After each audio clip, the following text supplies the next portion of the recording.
The version of you that gets defensive when someone criticizes your work or panics when your status feels threatened, that's not the deepest part of you. It's a tool, and when you mistake a tool for your identity, it runs your life. Understand the difference and the anxiety, the people pleasing, the constant need for approval. It stops having the same grip.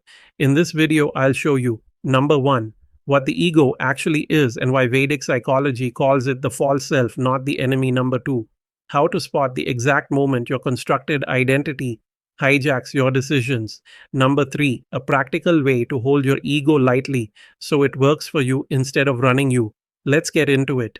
A few years ago, a man I'll call Rajan, mid 40s, senior engineer, someone who had spent 2 decades building a reputation, got passed over for a promotion. The person who got it was younger, less experienced in his view, and new to the company. Rajan didn't just feel disappointed, he felt erased, he couldn't sleep. He started second guessing every conversation. He told me later, I didn't realize until then that I had become my job title.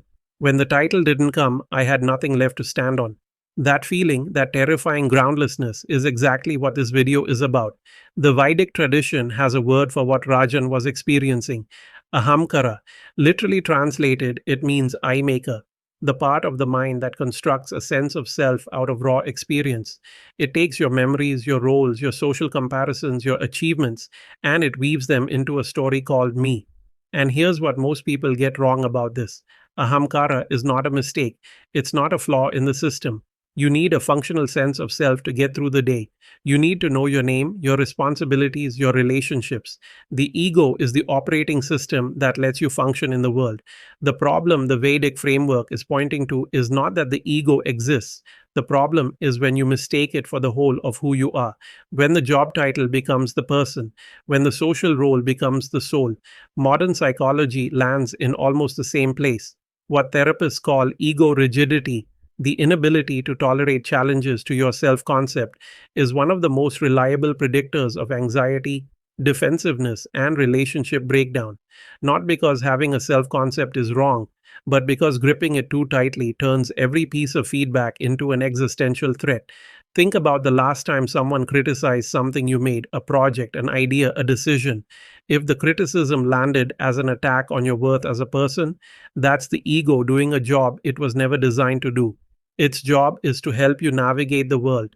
It was never designed to be the foundation of your worth. The Vedic texts describe the true self, what they call the Atman, as pure awareness, the witness behind all the roles, not your job, not your reputation, not your achievements, the part of you that watches all of that happen. The ego versus true self distinction isn't about destroying one to find the other. It's about understanding which one is the tool and which one is the user. Rajan's crisis wasn't caused by the promotion decision.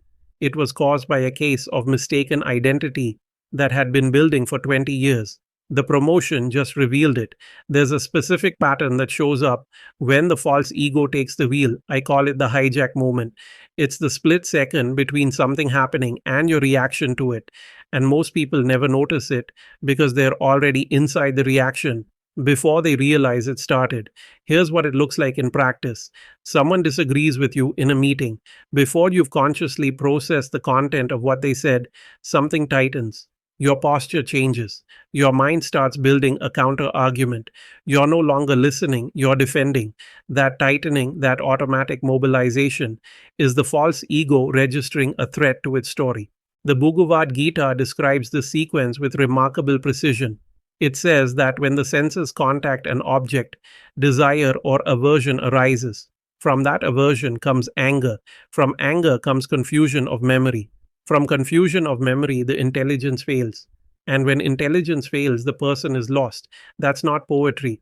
That's a psychological chain reaction described 3,000 years ago that any cognitive behavioral therapist would recognize today. The hijack moment is the entry point of that chain. If you can catch it there, you can interrupt the whole sequence.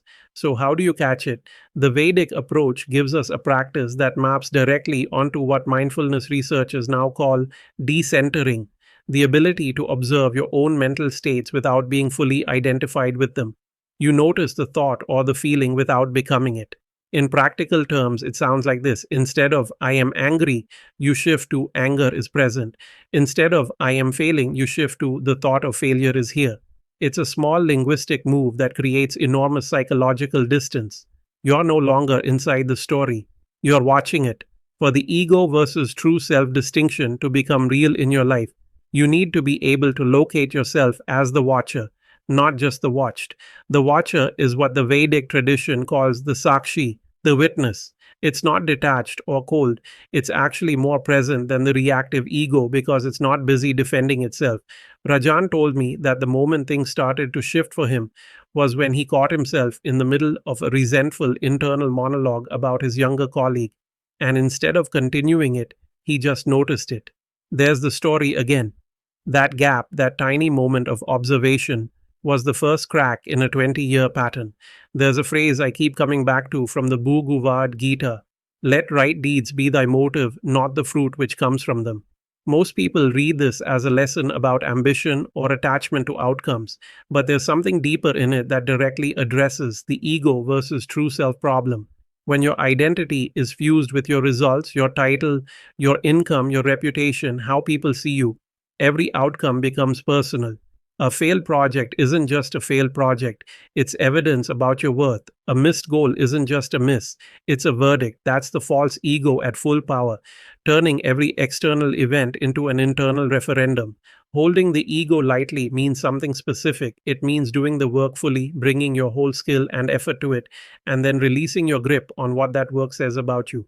The action belongs to you, the verdict doesn't. This is not passivity, this is not indifference. Rajan eventually got a different promotion at a different company 18 months later, but by then something had changed. He told me he cared about the work differently.